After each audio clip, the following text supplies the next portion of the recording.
ಡಯಾಬಲೈಫ್ ಅದ ಹೆಸರಲ್ಲೇ ಇದೆ ನೋಡಿ, ಟುವರ್ಡ್ಸ್ ಲೈಫ್ ವಿತೌಟ್ ಡಯಾಬಿಟಿಸ್ ಅಂತ. ಅಂದ್ರೆ ಡಯಾಬಿಟಿಸ್ ಇಲ್ದಿರಂತ ಜೀವನದ ಕಡೆ ಪಯಣ ಅಂತ.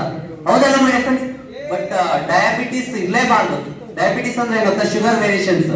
ನಮ್ ದೇಹಕ್ಕೆ ಶುಗರ್ ಬೇಕೇ ಬೇಕು, ಬ್ಲಡ್ ಶುಗರ್ ಬೇಕೇ ಬೇಕು. ಅದ್ ಜಾಸ್ತಿನೂ ಆಗ್ಬಾರ್ದು, ಕಡಿಮೆನೇ ಆಗ್ಬಾರ್ದು, ಸಮ ಪ್ರಮಾಣದಲ್ಲಿ ಇರ್ಬೇಕು.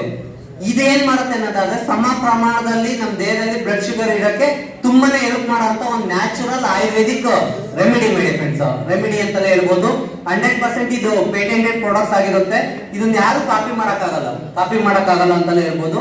ಅದ್ರ ಜೊತೆ ಸ್ಟೆಬಿಲೈಸ್ಡ್ ಹಲಸಿನಿಂದ ಮಾಡಿರೋದು. ನಾನು ಅವಾಗಲೇ ಹೇಳಿದೆ, ಬೆಳ್ಳುಳ್ಳಿ ಇದೆ, ಬೆಳ್ಳುಳ್ಳಿ ಒಂದು ಆಂಟಿ ಆಕ್ಸಿಡೆಂಟ್ ಇದೆ ಅಂತ. ಹೌದಲ್ಲ? ಅದೇ ಆಂಟಿ ಆಕ್ಸಿಡೆಂಟ್ ನ ಯೂಸ್ ಮಾಡ್ಕೊಂಡು ಈ ಕ್ಯಾಪ್ಸೂಲ್ಸ್ ಗಳನ್ನ ತಯಾರು ಮಾಡಿರೋದು ಅಂತಾನೆ ಹೇಳ್ಬೋದು. Capsules with natural Ayurvedic activities for better sugar management ಅಂತಾನೆ ಹೇಳ್ಬೋದು. ಅದ್ರ ಜೊತೆ ಇದು ಯಾವ ತರ ಅನ್ನೋದಾದ್ರೆ, ನಾನು ಅವಾಗಲೇ ಹೇಳಿದೆ, ನಾರ್ಮಲ್ ಶುಗರ್ ಲೆವೆಲ್ ಹೆಂಗಿರುತ್ತೆ ಅಂದ್ರೆ ರಕ್ತಗಳಲ್ಲಿ ಈ ತರ ಇರುತ್ತೆ ಬ್ಲಡ್ ಶುಗರ್ ಲೆವೆಲ್ ನಾರ್ಮಲ್. ಇದು ಕಡಿಮೆನೂ ಆಗ್ಬಹುದು, ಕಡಿಮೆನೂ ಆಗ್ಬಾರ್ದು, ಹೈಪೋಗ್ಲಿಸಿಮಿಯಾ ಆಗುತ್ತೆ. ಜಾಸ್ತಿನೂ ಆಗ್ಬಾರ್ದು, ಹೈಪರ್ ಗ್ಲಿಸಿಮಿಯಾ ಆಗುತ್ತೆ. ಕಡಿಮೆ ಆದ್ರೂ ಎಷ್ಟೋ ಜನ ಕುಸ್ಬಿದ್ದು ಹೋಗ್ತಾರೆ, ಗೊತ್ತಲ್ಲ ನಿಮಗೆ? ಜಾಸ್ತಿ ಆದ್ರೆ ಬೇರೆ ತರ, ಅದರಿಂದ ಹಾರ್ಟ್ ಅಟ್ಯಾಕ್ ಆಗೋದಂತೆ, ಸ್ಟ್ರೋಕ್ ಆಗೋದಂತೆ, ಆ ತರ ಹೋಗ್ತಾರೆ. ಅಂದ್ರೆ ಕಡಿಮೆನೂ ಆಗ್ಬಾರ್ದು, ಜಾಸ್ತಿನೇ ಆಗ್ಬಾರ್ದು, ಸಮ ಪ್ರಮಾಣದಲ್ಲಿ ಇರ್ಬೇಕು. ಸಮ ಪ್ರಮಾಣದಲ್ಲಿ ಇರ್ಬೇಕನ್ನೋದಾದ್ರೆ ಇದನ್ನ ಯೂಸ್ ಮಾಡ್ಬೇಕು ಮಾಡಿ ಫ್ರೆಂಡ್ಸ್. ಇದನ್ನ ಯೂಸ್ ಮಾಡ್ಬೇಕು.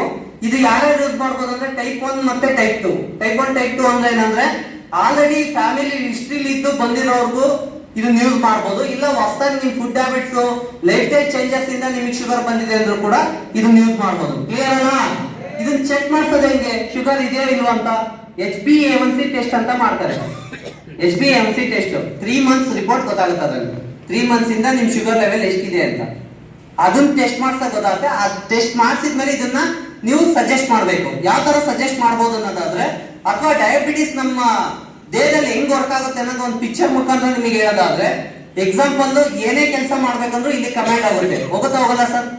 ಎಕ್ಸಾಂಪಲ್ ನಾನು ಈಗ ನಡೀತಾ ಇದ್ದೀನಿ, ಈ ಕಡೆ ಶೂ ಬಿಟ್ಟು ನಡೀತಾ ಇದ್ದೀನಿ, ಏನೋ ಒಂದು ಸಣ್ಣ ಮುಳ್ಳಿತ್ತು, ಮುಳ್ಳ ಮೇಲೆ ಕಾಲಿಟ್ಟೆ, ಆ ಕಾಲಿಗೆ ಚುಚ್ಚಿದ ತಕ್ಷಣನೇ ಫಸ್ಟ್ ಇಲ್ಲಿ ಬ್ರೈನಿಗೆ ಹೋಗುತ್ತೆ.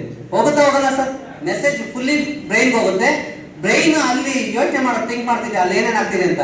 ರಕ್ತ ಬರ್ತಿದೆ ಅಂದಾಗ ಇಮಿಡಿಯೇಟ್ ಏನ್ ಮಾಡ್ಬೇಕಂದ್ರೆ ಸೊಲ್ಯೂಷನ್ ಬ್ರೈನೇ ಕೊಡುತ್ತೆ. ಕೊಡಲ್ಲ ಸರ್? ಸೇಮ್ ಇದ್ರೊಳಗೆ ಎಷ್ಟೊಂದು ಪ್ರೋಗ್ರಾಮ್ ಇದೆ ಗೊತ್ತೇ ಆಗಲ್ಲ. ಈಗ LED ಇಲ್ಲಿ ಮುಂದೆ ಹಿಂಗ್ ಕಾಣ್ತಿದೆ, ಹಿಂದ್ಗಡೆ ನೋಡಿ ಎಷ್ಟು ವೈರ್ಗಳು ಕನೆಕ್ಷನ್ ಆಗಿದಾವೆ. ಹೌದಲ್ಲ ಮೇಡಮ್ ಫ್ರೆಂಡ್ಸ್? ನಮ್ ಬ್ರೈನ್ ಕೂಡ ಚಿಕ್ಕ ಚಿಕ್ಕ ನರಗಳು ಎಷ್ಟು ಕನೆಕ್ಷನ್ ಆಗಿದಾವೆ ಅಂದ್ರೆ, ಒಂದು ನರ ತಪ್ಪಿದ್ರೆ ಹೆಂಗೆ ಆಡ್ತೀವಿ ನಾವು. ಹೌದಾನೆ? ಈಗಲೂ ಹೆಂಗೆ ಆಡ್ತೀವಿ ನಾವು, ಅವ್ರಿಗೆ ಅನ್ಕೊಂತೀವಿ. ಅದ್ ನರ ಕರೆಕ್ಟ್ ಆದಾಗ ಕರೆಕ್ಟ್ ಕನೆಕ್ಟೆಡ್